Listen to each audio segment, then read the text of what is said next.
तो hello friends, ये है पार्ट 3 वीडियो। तो आज हम बात करने वाले हैं 8 अष्टांगित मार्ग के बारे में। तो चलिए स्टार्ट करते हैं। 8 अष्टांगित मार्ग महात्मा बुद्ध द्वारा बताया गया ये वह मार्ग है जो दुखों से मुक्त और सही जीवन जीने का शिक्षा देता है। इसके 8 अंग हैं। पहला, सम्यक दृष्टि। सम्यक दृष्टि का अर्थ है सही समझ और सही दृष्टिकोण रखना। यह जीवन के उसके वास्तविक स्वरूप में देखने की शिक्षा देती है। महात्मा बुद्ध के अनुसार हमें यह समझना चाहिए कि जीवन में दुख है, दुख के कारण है और उससे मुक्ति का मार्ग भी है। सही और गलत, अच्छे और बुरे कर्मों के परिणाम को समझना ही सम्यक दृष्टि है। सरल भाषा में हम कहें तो सत्य को समझना और जीवन को सही नजरिए से देखना ही सम्यक दृष्टि है। दूसरा, सम्यक संकल्प। सम्यक संकल्प का अर्थ है शुद्ध, सकारात्मक और नेक इरादे रखना। महात्मा बुद्ध ने सिखाया कि हमारे विचार और इरादे ही हमारे कर्मों को दिशा देते हैं। सम्यक संकल्प का मतलब है लोभ, क्रोध, हिंसा और द्वेष जैसे बुरे विचारों को छोड़कर दया, करुणा, प्रेम और त्याग का भाव अपनाना। जब हमारे इरादे अच्छे होते हैं तो हमारे कर्म भी अच्छे होते हैं और जीवन में शांति आती है। सरल भाषा में हम कहें तो सम्यक संकल्प का अर्थ है हमेशा अच्छे, सकारात्मक और कल्याणकारी विचार रखना। तीसरा, सम्यक वाणी। सम्यक वाणी का अर्थ है सही, सत्य, विनम्र और हितकारी वचन बोलना। महात्मा बुद्ध ने सिखाया कि हमारी वाणी ऐसी होनी चाहिए जिससे किसी का अपमान या अनावश्यक दुख ना हो। सम्यक वाणी का पालन करने का अर्थ है झूठ न बोलना, चुगली न करना, कठोर या अपमानजनक शब्दों से बचना और ऐसे बात कहना जो सत्य, उपयोगी और दूसरों के हित में हो।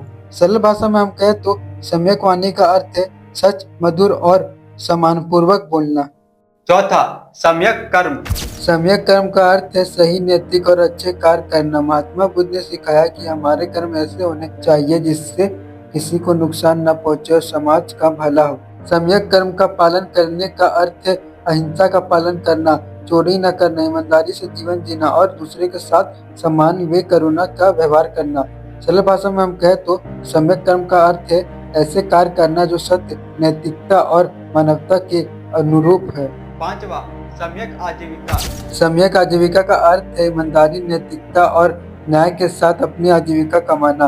महात्मा बुद्ध ने सिखाया कि ऐसी जीविका अपनानी चाहिए जिससे किसी व्यक्ति, समाज या अन्य जीवों को हानि न पहुंचे। सम्यक आजीविका का मतलब है धोखाधड़ी, हिंसा, शोषण और बेईमानी से दूर रहकर परिश्रम और सत्यनिष्ठा से जीवन यापन करना। सरल भाषा में हम कहें तो सम्यक आजीविका का अर्थ है ईमानदारी और नैतिकता के साथ रोजी रोटी कमाना। छठा, सम्यक प्रयास। सम्यक प्रयास का अर्थ है सही दिशा में निरंतर और ईमानदार प्रयास करना। महात्मा बुद्ध ने सिखाया कि मनुष्य को बुरे विचारों और बुरे आदतों को छोड़ने तथा अच्छे गुणों को विकास करने के लिए लगातार प्रयास करना चाहिए।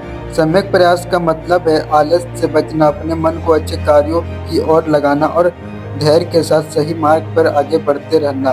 सरल भाषा में हम कहें तो सम्यक प्रयास का अर्थ है बुराइयों को छोड़कर अच्छाइयों को अपनाने के लिए लगातार प्रयास करना।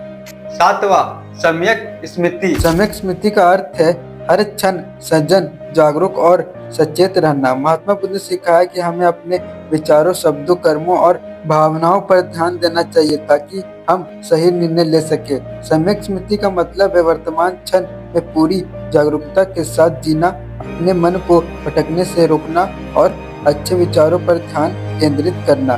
सरल भाषा में हम कहें तो सम्यक स्मृति का अर्थ है हर कार्य को पूरी सजगता और जागरूकता के साथ करना। और लास्ट, आठवां, सम्यक समाधि। सम्यक समाधि का अर्थ है ध्यान के माध्यम से मन को एकाग्र, शांत और स्थिर बनाना। महात्मा बुद्ध ने सिखाया कि जब मन पूरी तरह एकाग्र होता है तब व्यक्ति सत्य को अधिक स्पष्ट रूप से समझ सकता है और आंतरिक शांति का अनुभव करता है। सम्यक समाधि का मतलब है नियमित ध्यान का अभ्यास करके मन को भटकने से रोकना और उसे एक ही विषय पर केंद्रित करना। इससे बुद्धि स्पष्ट होती है और मन में शांति, संतुलन तथा आत्मा नियंत्रित विकसित होता है। सरल भाषा में हम कहें तो सम्यक समाधि का अर्थ है ध्यान के द्वारा मन को पूरी तरह एकाग्र और शांत करना। बौद्ध संघ। बुद्ध ने अपने शिष्यों का एक समूह बनाया जिसे संघ कहा जाता। उनके प्रमुख शिष्यों में आनंद, सारिपुत्र, मौदगल्यायन और महाकश्यप शामिल थे। धीरे धीरे हजारों लोग उनके अनुयायी बन गए। लगभग 45 वर्षों तक बुद्ध ने भारत के विभिन्न क्षेत्रों में भ्रमण करके लोगों को शिक्षा दी। 80 वर्ष की आयु में वे कुशीनगर पहुंचे। वहीं उन्होंने अपना अंतिम उपदेश दिया। इसके बाद उन्होंने महापरिनिर्वाण प्राप्त किए। उनके अंतिम शब्दों का सार था, अपने उद्देश्य के लिए स्वयं प्रयास करो। बौद्ध धर्म की विरासत।